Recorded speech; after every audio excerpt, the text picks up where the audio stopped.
You don't want to let the big boys take it all.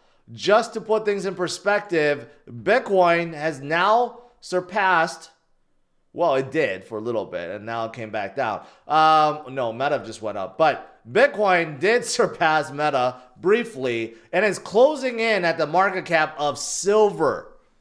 That's step number one, to be bigger than silver. This is all silver in existence, including paper silver.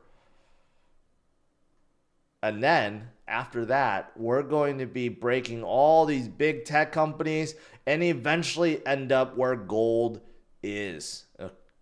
Bitcoin is just getting bigger and stronger, and no one is stopping it. Now, we got some latest numbers from the ETFs. I told you guys this. I predicted 700 million inflow yesterday. I was only off by, 27 million. So yesterday alone, we had a big Grayscale outflow. Maybe people are just sick of Grayscale and they want to go to BlackRock. But Grayscale sold 216 million Bitcoin yesterday. But BlackRock itself had 612 million inflow. And then you combine Fidelity's 245 and ARK's 24 and Bitwise's 10. We had an inflow of $673 million into the ETFs yesterday. That's a lot, guys. We're getting 700 million. Soon, we're going to have billions flowing into these ETFs.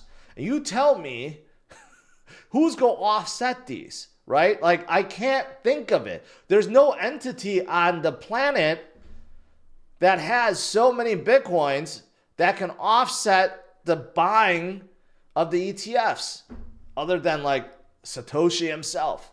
Okay. I mean, this is happening right in front of our eyes. The supply shock that I've been talking about for weeks upon weeks.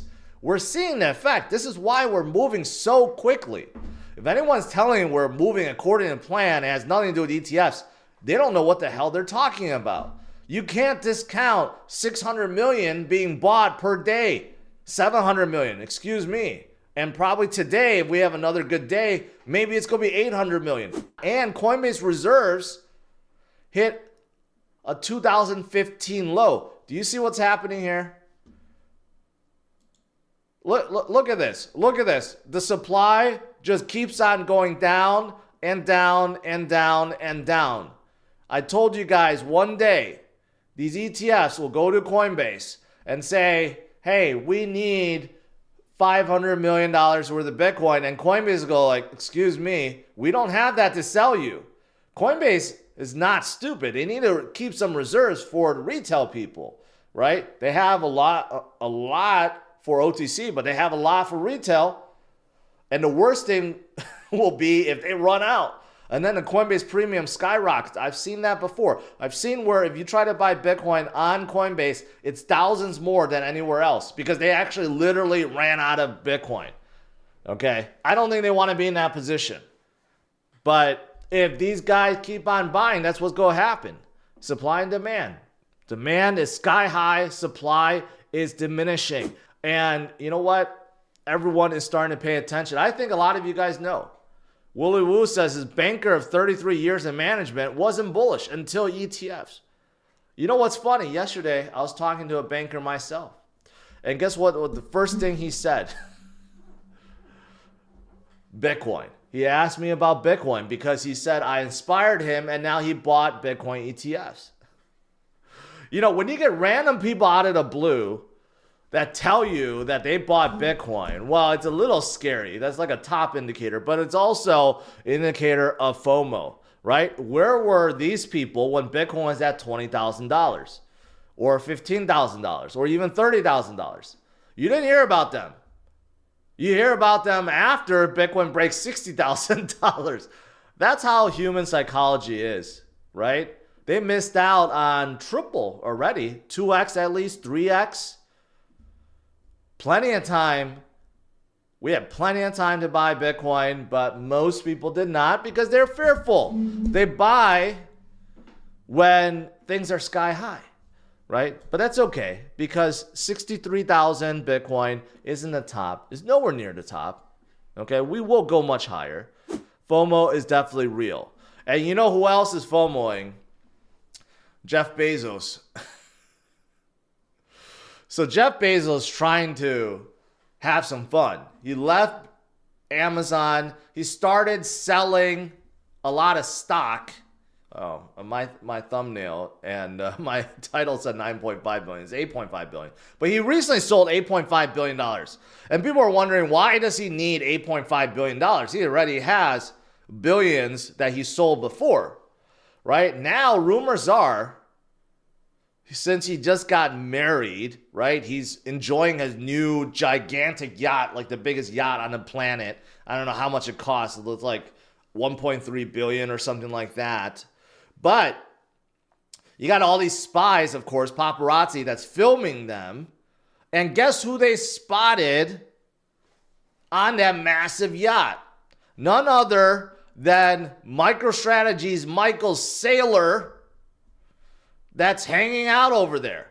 Do you think that's a coincidence that Michael Saylor just happens to be hanging out by where Bezos is? Like directly there, by his yacht, on his yacht. There's something going on there. There's something going on. You put two and two together. I think Bezos is talking to Saylor, and Saylor is saying a lot of interesting things. So we have this guy that's called Mr. 100. I don't have it today, but this guy's been buying hundreds of Bitcoin every single day, like clockwork. Maybe that's Bezos, right? Like 8.5 billion, honestly, isn't a lot to him. He's worth close to $200 billion. So 8.5 billion, I mean, it's big for us. It's big for the community, but for him, it's nothing, right? So to put just a little bit into Bitcoin, again, that could push him into becoming the richest man on the planet, which I think that's what he wants. He hates it when Elon pokes fun of him saying that he's number two, right? He wants to outdo Elon with Bitcoin. I don't know. I don't know his true intentions, or maybe he does believe in Bitcoin. But I think if you're seeing him hang out with Saylor, there's a good chance that Saylor has convinced him already. And anyways, this is chump change to him, okay? Even if he loses it all, that's not going to affect his ranking. He's still going to be like number 2 or 3, so it doesn't really matter. But if he's right and Saylor's right, and Bitcoin does a 5x this cycle, that 8.5 billion becomes like what, 60 billion? That 60 billion is a lot of money. That's going to drive him towards the top.